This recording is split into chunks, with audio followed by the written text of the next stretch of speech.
Wassail, beautiful, beautiful, beautiful, beautiful people.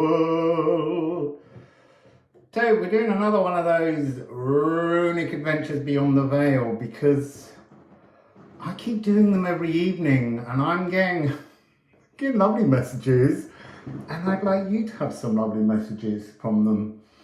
So we've got the Liffruma Healing Oracle.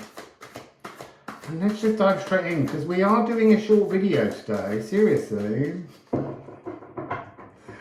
Don't promise what you can't keep. Poi poi! Oh, interesting. Stuck cards. Divine Spark, Ken, at the beginning. There's something here about being enrobed in time and darkness. Yeah, enrobed in darkness, suspended in time, stationary, stopped, shield, stayed. So it's an energy. Let's get these two. These are things you can't see. That's really fascinating. So the freedom of a physical existence. There's kind of two messages coming through.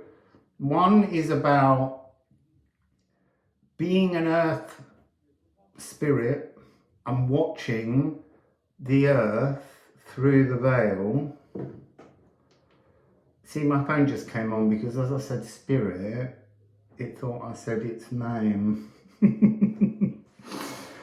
So, yeah, through the veil watching before you incarnate into a human life. The other thing that's coming through is a spark, a separated spark. So, we all start out in source and then we all become individual aspects of source. Poi poi. And then we create our own cosmoses as Orifeme architects of the universe. And then slowly we share our universe. And as we share, there is this merging, this thing that we call overspirit or oversoul. So that's also present here, and it's pointing at an energy in which there is a group of, I want to say familiars.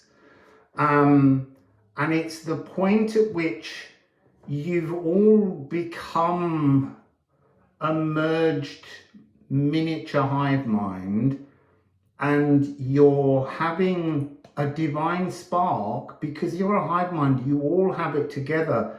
It's a reignition of your individuality and kind of coming to a decision that it's time to step over the cosmic threshold and into a true physical experience, not a simulation of one in your own created cosmos. This is really interesting. I'm going to put some ceramics on.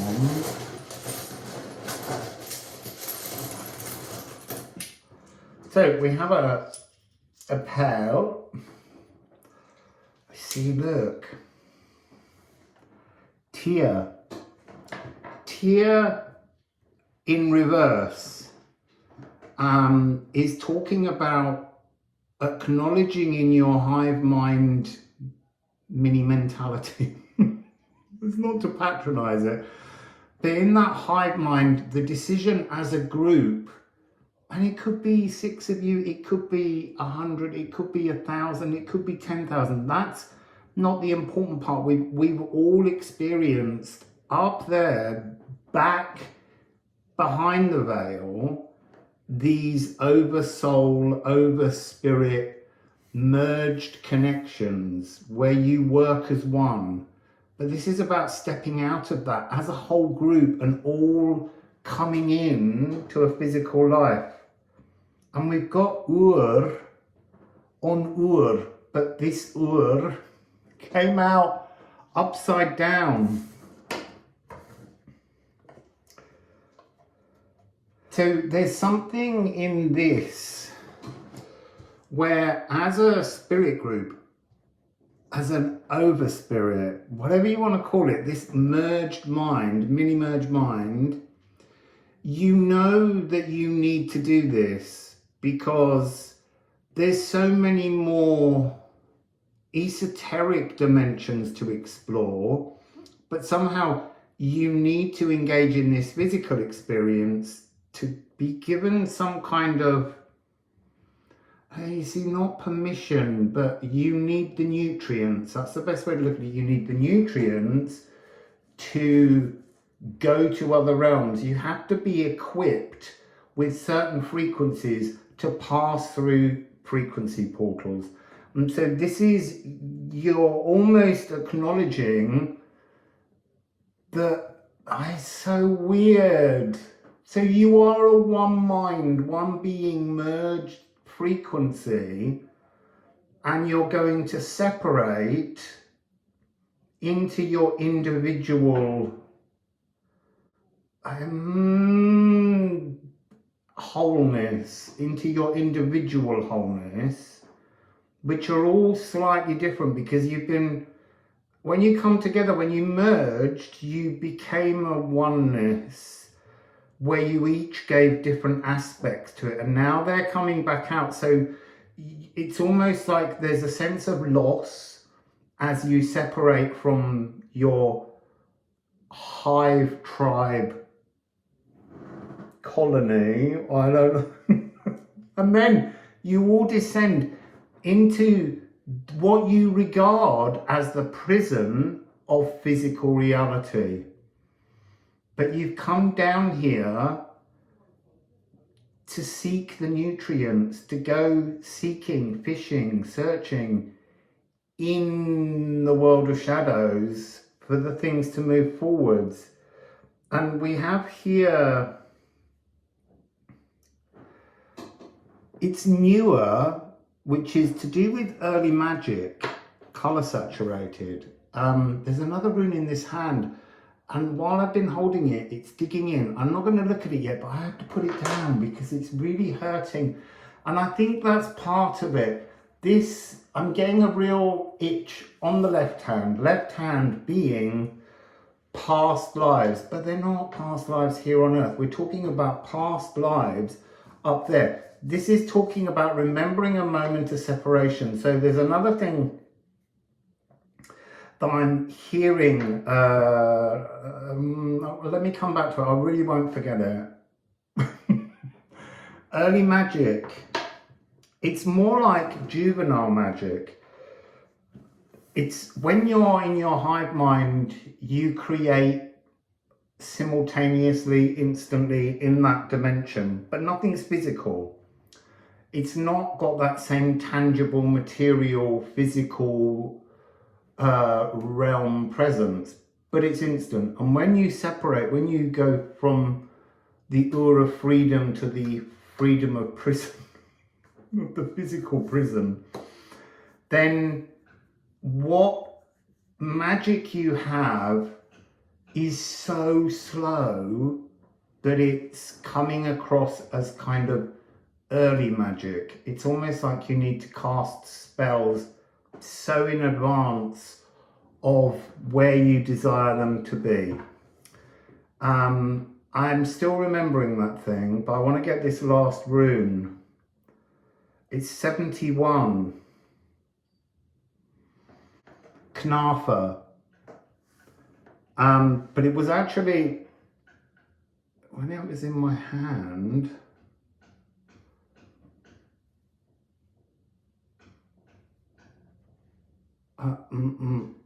I'm just trying to find, I think it may have been, it was upside down. That's what I was looking at.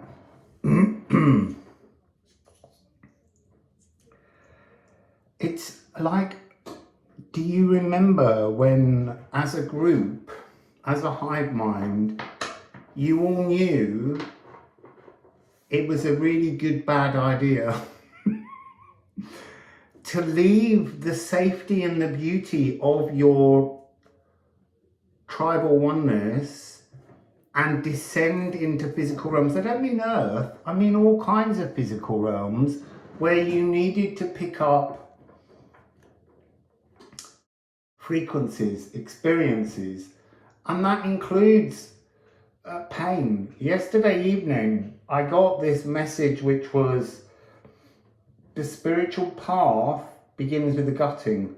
Every time, in some form, it begins with pain. Pain is what triggers the divine spark in us. Even though that feels really weird, it's because, yes, there's something about being in the physical. Look, when we're born, we die because we're no longer fully on the side of source. This is still source this side, don't get me wrong. But so there's something of a little sadness at the loss of going into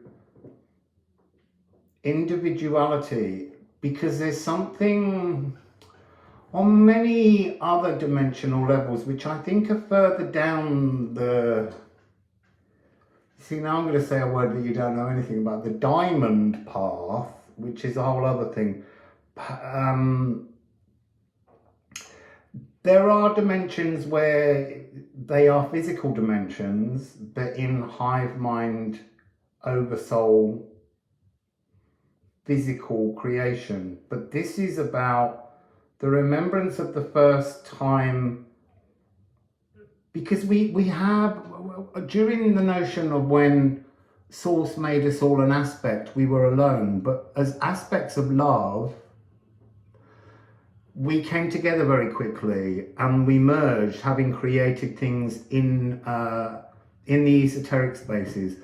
But then we have to have this secondary separation from the love of love, spirit, oversoul, total true connection. And that's when we come into many physical existences. And I think somehow they're saying they all begin with singularity and pain. So let's just get a couple more. I'm keeping an eye on that time. I said it would be short. Oh, here comes the drill. There's not a single day when they're not here. I have to do the readings around them, and they've gone quiet for lunch, but they've come back now. So I don't think it's going to give me another one. It's life force. It's sigil. It's the sun. So separation. But there's something here that's talking about,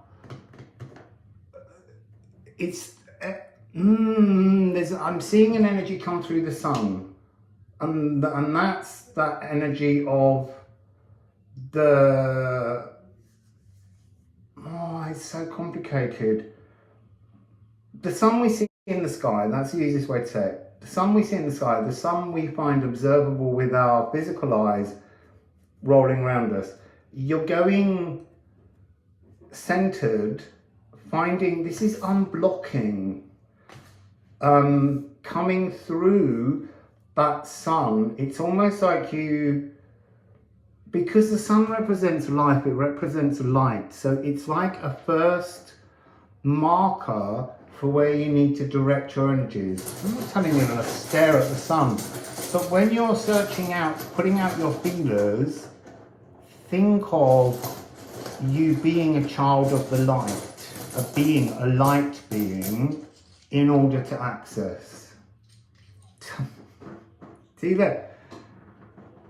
The moon, Mona, don't go through the moon. Well, do go through the moon, but go through the moon to come out the other side centered emotionally. This, reaching out your feelers, you won't be able to do this if you're irascible or if you're irritable. This has to come from blissful, calm peace to reach out and feel into your cosmic past existences, witchcraft, which is witchcraft or magic as we would know it. It's coming across here as cosmic opportunities. Look, it's come up with this card. Weekend and Wickercraft. You have to bring your energy into the natural world. Oh, you see, now they're saying you sit in the natural world. It's like going inside a temple, making an interior space is bricks and mortar, the anchors and blocks. There's stuck energies rotating around these places. This is really about reaching out to the cosmos, and the only way to do that is to connect to the oneness of the natural world. That's this new other message that won't let go. And then this is too funny. Hertecker. Recognize the magic in pain, but particularly the moon's magic in pain, because the natural world works with the moon, but the natural world doesn't become over emotional about it. It leans in and sways back out like the tides do. We're not capable of doing that. We are, but what tends to happen is it pulls us too far towards emotions that we need to steady so that we can be on the other side. And then the final one, it's so lovely. It's Apple Bearer. It's bearing fruits. It's transforming energies. So the first is the possibilities. So that thing that I haven't forgotten, but I nearly did, is the notion that your truest friends, the friends that truly are your rock, not the ones that are fair weather friends. These are the true friends. They're from this previously merged existence. You know them because it's like they're another part of your soul song at a higher or other alternative dimensional level. And that's why there are some people that are so precious to us. And there are some people who just aren't. This one is saying, in order to connect with the memory and bear the fruits of this galactic remembrance, you have to sit in nature. And that can be on a beach, it can be in a woodland, it can be in your back garden, but there needs to be a clearance between you and the sky. Nothing between you and the sky shielding this energy. You've got to reach out towards the cosmos through the sun. And they're saying, yes, you can do it at night when you can't see the sun. You know the sun. It's about connecting, again, we're going to keep saying this, with the dark side of the moon and the sun. Because between those two spaces, between the dark side of the moon and the sun, that is the cosmic lagoon of magic. And that's where you make, see, the word offerings is coming in, but that isn't really what it is. It's it's the space in which you humbly float so that you can tune in, reach out with all of your senses to receive the remembrances. That's the only way I can put it. Floating in that space just outside of Earth, past the moon, but not as far as the sun, And it's the connection of the sun in the center of the earth through your heart up to the one that you're meditating on, and that will carry you to the aquamarine sun. So that's the message. Oh look, it went to 20. Wassail quickly.